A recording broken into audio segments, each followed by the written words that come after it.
Waggaa 80 dura yeroo mootummaan Jarmanii sadaffaan kufaa turetti bulchaan Jarmanii fi hoogganaan Naazii Adolf Hitler magaalaa Berliin iddoo dahannoo cimaa keessatti ijaarratee ture keessatti of ajjeese. Yeroo san waraanni addunyaa lammaffaan Awurooppaa keessatti goolabamuu jala ga'ee ture. Garuu du'uun Hitler boqonnaa kana cufee darbuu hin dandeenye. Duudhaansaa gochi inni yeroo bulchaa ture raawwachaa ture hagaarraa sammuu nama hundaa keessa jira. Abbaan irree bulchiinsi isaas innis bara 1945 hobba'an hagaarraa maaliif dhimmi isaa siyaasa addunyaa keessatti akka ajandaa ijootti ka'a. Sammuu nama hedduu keessaa maaliif baduu dide? Viidiyoo kana haga dhumaatti yoo daawwattan kanarratti deebii ni argattu. Hitler bara 1889 Oostiriyaatti dhalate. Namni hojiin aartii milkaa'uuf dide loltuu gameessi waraana addunyaa tokkoffaa kun waraana booda hokkara siyaasaa Jarmanii keessa tureen carraa argatee sagalee isaa ol kaasee dhageessise. Dursaan paartii Naazii kun bara 1933 chaansilara Jarmanii ta'e.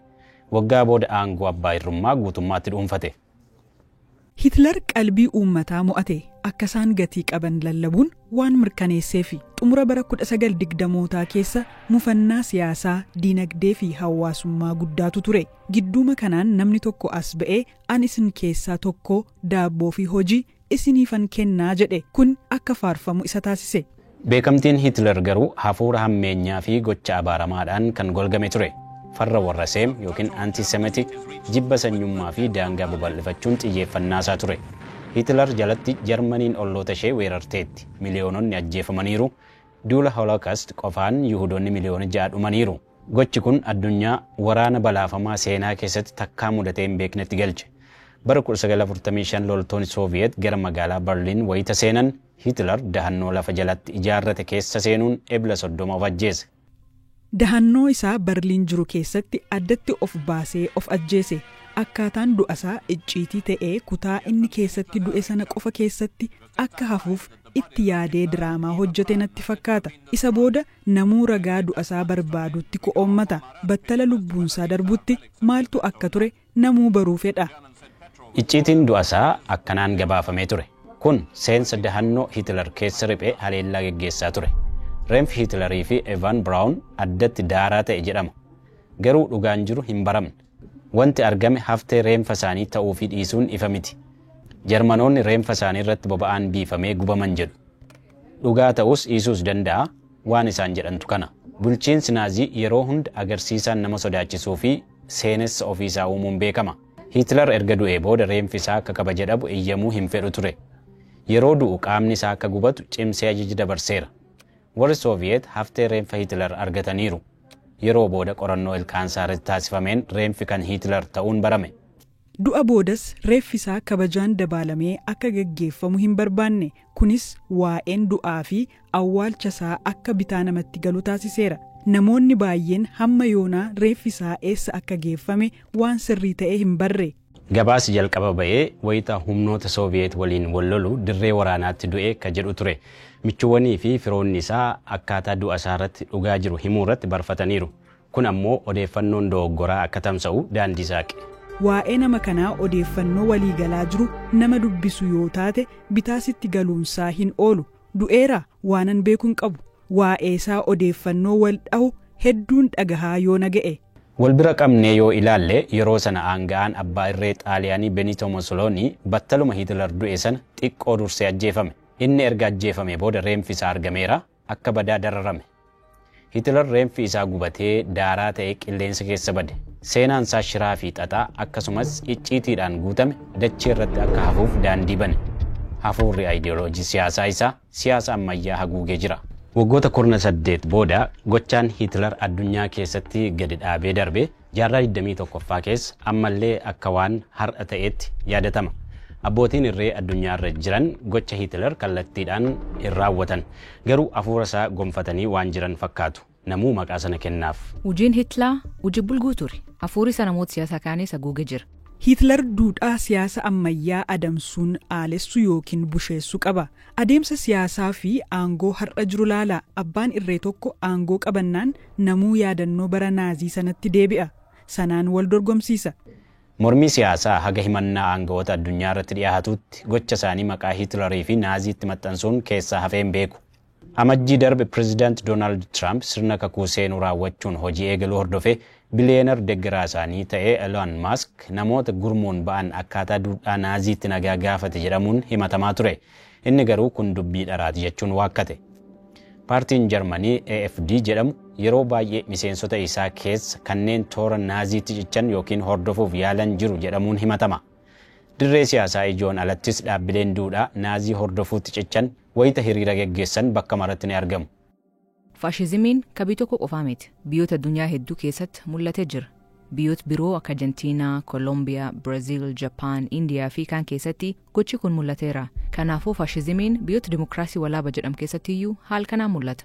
Gochoota inni ittiin ibsamu salphatti baasuun danda'amu. Garuu Hitlaan ammoo maqaan isaayyuu ajandaa guddaa addunyaa guutuurraatti odeeffamu. Bulchiinsi yookiin gochi naatsilleen akkasuma Hitlaa waliin deema. Kunneen wayita yaadnu jalqaba kasamuu nu dhufu duul Holocaust. Bara duula Holocaust namoonni miliyoonaan lakkaa'aman gosaan, saalaan, siyaasaaf amantiin adda baafamanii ajjeefamaniiru. Duulli ajjechaa jumlaa kun gara caalu uummata Yihuudaa miidhe. Bara duula Holocaust maaltu akka mudatee fi duulli kun mataansaa maal akka ta'e hanga yoonaa namuu baruu barbaada. Namni hedduun gaaffii hedduu qaba. Duulli Holocaust filannoo Hitler isa dhumaa ture. Seenaa addunyaa keessatti duula ajjechaa jumlaa isa suukanneessaaf hammaataa ture. Gochi kan hubachuu fi addunyaa dimokiraasii keessa guutumaatti ba'uun bulchiinsa abbaa irree qofa yaada. Bakka mirgi nama guutumaatti dagatama. Haala akkasii keessatti daraara mudatu yaada. Garuu kana yaadachuun siyaasa ammayyaa keessatti bu'aa maalii qaba? Faashizimiin ni deebi'a jedhamee sodaatama. Amma addunyaa daafoo weerar kooronaavaayirasiin hubamtee keessa jira. Kunin haala bara 1920moota keessa tureen wal fakkaata. Yeroo muffiin siyaasaa, dinagdee fi hawaasummaa fiixeetti ba'e. Ammas uummanni rakkoo dinagdee hama keessatti kufeera. Namuu rakkoo funaanee muffii ibsachaa waan jiruuf gar siyaasaa faaraayitti fiigaa jira. Dhugaatti haaliyam jiru kan yeroo sanaan wal fakkaata. Mallattoolee fi jechoonni Hitlerii fi paartiin naazii fayyadamaa turan har'as deebi'ee falmii kaasaa jira.